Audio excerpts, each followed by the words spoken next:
আর আমি কি অ্যারেস্টকে ভয় পাই? একটুও না। আমি অরাজনৈতিক ব্যক্তিত্ব, সম্পূর্ণ non political figure Enayetullah Abbasi. তারপরও 11টা মিথ্যা মামলা আছে আমার বিরুদ্ধে। কতটা?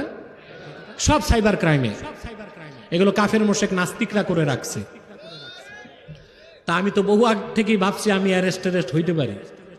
আমি ভয় পাই না। আমি জানি যদি আল্লাহর দিনের স্বার্থে আমাকে আমার হাতে যদি হ্যান্ডকাপ লাগে, লাগুক।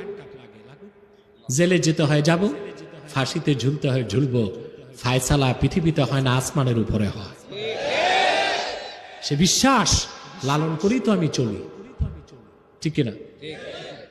কুখ্যাত নাস্তিক শাহরিয়ার কবির পরাজিত হবার পরে বাংলাদেশ ডিজিএফআই থেকে কোনো এক মাধ্যমে আমাকে সতর্ক করা হয়েছিল যে আপনি যখনই চলবেন